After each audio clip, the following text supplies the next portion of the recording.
Graduation और PG के बाद जो आपने अपनी क्लास के स्टूडेंट्स में से ऑलमोस्ट ऑन एवरेज 15-20% गर्ल्स की सीरियसनेस अपने लाइफ और करियर को लेकर के और 30-40% अपने बॉयज स्टूडेंट्स की सीरियसनेस, तो वहाँ ऑन एवरेज अगर हम देखें तो 60-65% नॉन सीरियस अपने साथी रहते हैं। वहाँ चल जाता है, वहाँ हल्का फुल्कापन, ढीलापन और मौज मस्ती आप चला लेते हैं। पढ़ाने वाले भी थोड़ा सा ये मान लेते हैं कि ये ज़्यादातर स्टूडेंट पढ़ने की मानसिकता से नहीं आए हैं।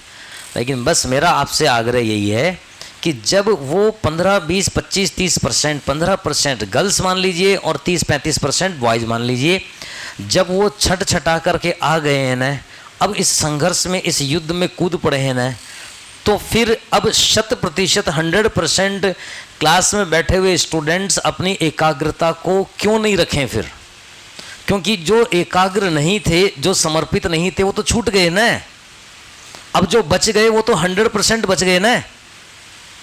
तो अब यहाँ पर कॉलेज और यूनिवर्सिटी या स्कूल लेवल वाला वो माइंड में मत रखिए। अब अपना पूरी तरीके से 2-2.5 घंटे की बात है, 2-2.5 घंटे की बात है, कुछ नहीं फर्क पड़ता। कंसंट्रेशन, एकाग्रता, और एग्जाम होने तक कोई टाइम बाउंडेशन नहीं, क्योंकि पेशेंस या धैर्य की परीक्षा होती है ना। ये कॉम्पिटिटिव एग्जाम जितना आपके नॉलेज का एग्जाम है उतना ही पेशेंस का एग्जाम, धैर्य की भी परीक्षा है। एग्जाम हॉल के लास्ट मिनट तक, आप एग्जाम टाइमिंग ख़त्म होने के लास्ट मिनट तक, जब तक आप पूरी तरीके से अलर्ट नहीं हैं, तब तक आपने सफलता की फिर मत सोचिए। ये पेशेंस उस मिनट तक के लिए रखना है। लास्ट के 5 मिनट 10 मिनट में ढीला ढाला हो जाते हैं कई बार, ये सोच करके कि चलो अब चलते हैं, बस हो गया जैसा होना था। भाई आप 11th-12th से मोटा मोटे मान लेते हैं, तब से जो ख्वाब पाल रखे थे, आगामी 7 साल तो न्यूनतम है ही है पीजी करने तक, उसके बाद और 2, 5, 7 साल और एक्स्ट्रा लग गए हैं। 15-20 साल का आपका स्ट्रगल है, 10 साल का एवरेज स्ट्रगल है। उस 10 साल के एवरेज स्ट्रगल में 1-2 साल की आपकी नींद गायब हो गई होगी, परिवार के और खुद के तनाव को सोच सोच करके, और लास्ट के 2, 5, 7 दिन आपका खाना भी प्रॉपरली आप नहीं खा पा रहे होंगे, और लास्ट के उस 5 मिनट में आप ये सोच लीजिए कि उस 2-2.5-3 घंटे के पेपर में आपको सब कुछ अपने 10 साल का निचोड़ पूरा का पूरा उसमें डालना है। तो फिर 1 मिनट भी उसमें कमज़ोर क्यों पड़ना है? 1 मिनट का मतलब आपके मान लीजिए 2 क्वेश्चन के भी लेकर के भी आप अपने कंसंट्रेशन आपने लूज की, और वहीं बहुत सारे स्टूडेंट जो आप अरुण आए नहीं हैं, 0.3 मार्क्स से 3 साल से 4 साल से वो बच्चा इंतजार कर रहा है, वेटिंग क्लियर हो जाए, वेटिंग क्लियर हो जाए। 0.3 मतलब एक क्वेश्चन भी पूरा सा नहीं, वो 1-2 मिनट में ये मार्जिन फर्क पड़ जाता है। तो इसलिए हर उस लास्ट मिनट तक पूरी तरीके से पेशेंस के साथ, जितना आपका एफर्ट, लेकिन कंसिस्टेंसी के साथ, निरंतरता सबसे बड़ी डिमांड है। रेगुलरिटी, कंसिस्टेंसी सबसे बड़ी डिमांड है। इंटेलिजेंट पर्सन रह सकता है, लेकिन रेगुलर रहने वाला स्टूडेंट कभी भी नहीं रहेगा। 100% उसका सक्सेस रेशो 100% है, 100% है। कंसिस्टेंट जिसकी कंसिस्टेंसी है उसका 100% रिजल्ट होना ही है पॉजिटिव। बस ये आपने इस तरीके से आप बाहर आ जाइए, जो भी कई दिनों से मैं कह भी रहा हूँ कि भाई 1 दिन 2 दिन 5 दिन आ गए, 1 महीना आ गए, फिर 10-15 दिन आप, या 2, 5, 7 दिन आपने गैप दे लिया।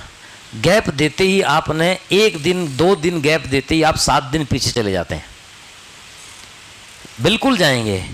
अब करिए आए ना, अब जो जैसा पहले तक आपने ये होली दिवाली त्यौहार आपके आनंद के जो कथित तौर पे जो टाइम है वो आप बिता चुके, लाइफ में और भी बिता लेंगे, लेकिन अब तो कम से कम साल भर के लिए या जब भी परीक्षा हो रही है, कोई टाइम मत बांधिए एग्जाम के हॉल में, एग्जाम एंड होने के लास्ट मिनट तक का टाइम। फ्रेश फील करिए, हर क्षण फ्रेश फील करिए, जबरन फ्रेश फील करिए। आयु कोई सी भी हो, समय कितना भी लग गया हो, कुछ भी परिस्थिति हो, हर समय आप ऐसा महसूस करिए कि मैंने अभी तैयारी स्टार्ट की है। उसी उत्साह को प्लीज बनाए रखिए, कभी उत्साह को पंचर मत करिए। आपके साथ साथ आपको देख देख करके तो मुझ में हर बार ऐसा उत्साह रहता है कि रात्रि को 11 बजे भोजन करने के बाद भी 2-2.5 घंटे मैं करंट अफेयर से रिलेटेड पूरी की पूरी न्यूज़ चैनल की जब तक न्यूज़ नहीं खंगाल लेता ना, सारे डिबेट, सारे डिस्कशन, रात को लगभग 1:15 बजे सोता हूँ मैं, और बिना किसी परेशानी के। ये नहीं कि कोई जबरन, नहीं, एक आप लोगों के साथ इंटरेक्शन करते करते ये उत्साह बना रहता है कि हर चीज़ आनी चाहिए। अगर हम इस दुनिया में आए हैं, सीमित समय हमारी लाइफ का है, तो हम नहीं जा पा रहे, कहीं पर पहुंच नहीं पा रहे, कम से कम जान तो पाए चीजें। पिरामिड के ऊपर नहीं चढ़ रहे, पिरामिड के अंदर नहीं जा रहे, लेकिन पता तो हो कि है क्या। और इतने सीमित समय में इतना सारा जानने का उत्साह ये आप लोगों से ही मिलता रहता है। तो उसके बाद नियमित रूप से बिल्कुल वही लगभग ऑन एवरेज 5 घंटे से ज़्यादा नींद नहीं होती मेरी। मुश्किल से 5:30 बजते बजते तक सुबह नींद खुली जाती है, और वही वापस से 10-12-13 घंटे का पूरा दिन भर का कुछ नहीं फर्क पड़ता है। आप केवल और केवल अपने जिस एम को लेकर के या जिस बात को सोच करके आप चल रहे हैं ना, अगर आप उस पर अडिग रहेंगे ना, कोई ज्ञान की बात नहीं है। लिया ना, हमने कई बार एग्जाम्पल लिया ये वाला, इतनी बार एग्जाम्पल लिया है कि घर में हमारे कोई फंक्शन होता है, प्रोग्राम होता है, तब भी तो हम खाना पीना भूल जाते हैं, हमको पता ही नहीं रहता। हमको कोई रात को कोई ध्यान दिलाता है कि भाई खाना भी खाया क्या, नहीं आज तो मुझे ध्यान ही नहीं रहा। ये वो व्यक्ति बोलेगा आपको जो व्यक्ति ये कहता रहा होगा कि मैं 2 घंटे भी भूखा नहीं रह सकता। वो उसके मुंह से भी आप कभी ये बात सुन लेंगे। इसका मतलब क्या है? फोकस कहाँ है आपका, आपकी एकाग्रता, हमारी एकाग्रता कहाँ है। और उस समय इसलिए मेरा आपसे आग्रह है कि भी एग्जाम तक बिल्कुल कोई बहुत ज़्यादा दूर जाने की ज़रूरत नहीं है। आपके एग्जाम होने तक, लास्ट मिनट तक आप पूरी तरीके से आप अपने आप को समर्पित करके रखिए, ठीक है ना। तो इसलिए आपसे आग्रह है कि आप बस कुछ नहीं करना इधर उधर बिना बात में और चीज़ों।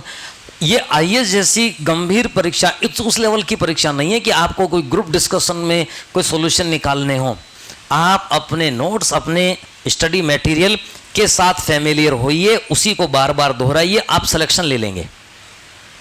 सिंपल सा तरीका है, सिलेबस के पॉइंट्स को 2 बार, सबसे पहले कि एग्जाम कब होगा दिमाग से निकाल दीजिए, छोड़ दीजिए दिमाग से, क्योंकि ये आपका और हमारा निर्णय लेने का हमारे हाथ में ही नहीं है। ये जब हमारे हाथ में नहीं है, जो है हमारे हाथ में उसको कर लेते हैं हम तो।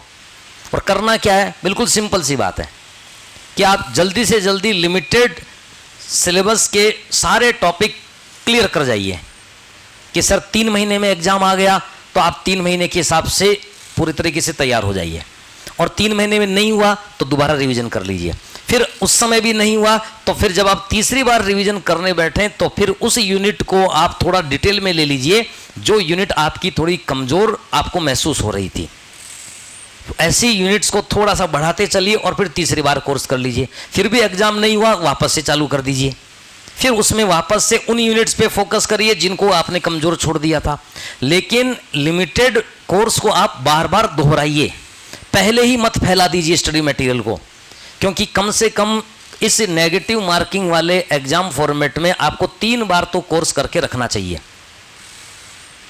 और फिर वही बात कि हम अपने ईगो पे और ले लेते हैं, ईगो पे ले लेते हैं कि पढ़ा हुआ है, करना ही है ये। अगर नहीं पढ़ा हुआ हो ना तो कम से कम आप उसको क्वेश्चन को छोड़ करके निकल जाते हैं कि ये मेरे बस की बात नहीं है। लेकिन जो कच्चा पक्का सा पढ़ा हुआ होता है ना, उस पर आप अटक जाते कि नहीं करके मानूंगा, और वही नेगेटिव करवाता है आप अपना। तो इसलिए आपसे आग्रह है कि आप सीमित कोर्स को बार बार दोहराइए।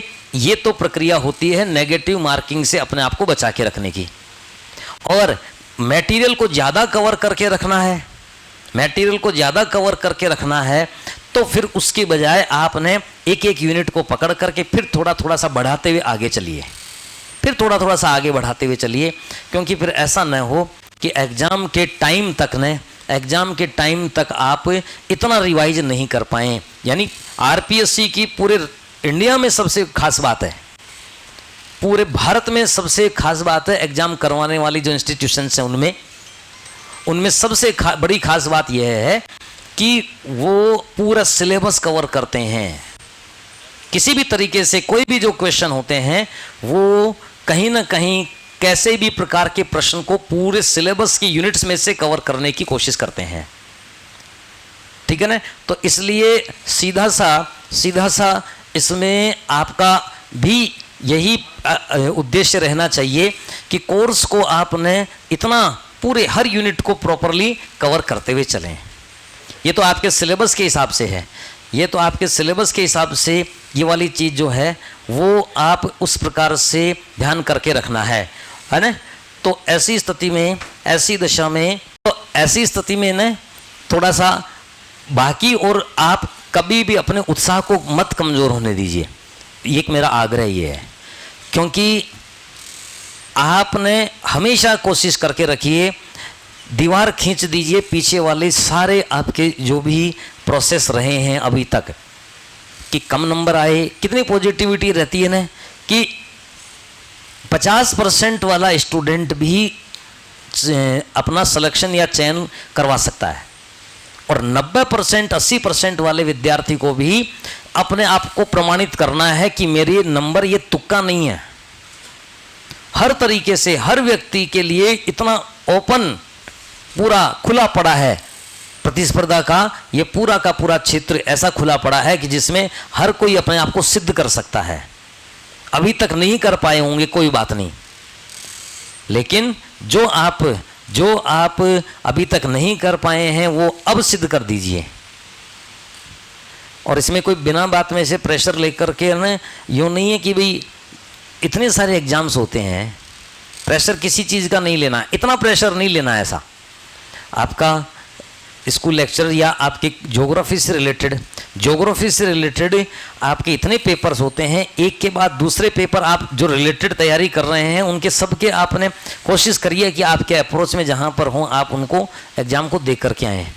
एक एग्ज़ाम को लेकर के ऐसे करो या मरो वाली स्थिति मत रखिए, बिना बात में डिप्रेशन आता है कि इसमें होगा नहीं होगा तो सब कुछ ख़त्म है। नहीं, अगले दूसरे इसी से रिलेटेड एग्ज़ाम को और फिर जो इसी सिलेबस से संबंधित एग्ज़ाम है, बिल्कुल इस बात को लेकर के तनाव रखना ही नहीं है, क्योंकि सब्जेक्ट पढ़ा है तो वो सब्जेक्ट किसी भी एग्ज़ाम से रिलेटेड हो, आपका कोई सा भी एग्ज़ाम हो, चाहे सेंट्रल स्कूल हो या चाहे नवोदय हो या चाहे जो भी जिस भी तरीके के आपके दिल्ली का एग्ज़ाम हो या कहीं का भी हो, वो आपके अपने सब्जेक्ट से इसे संबंधित होगा ना।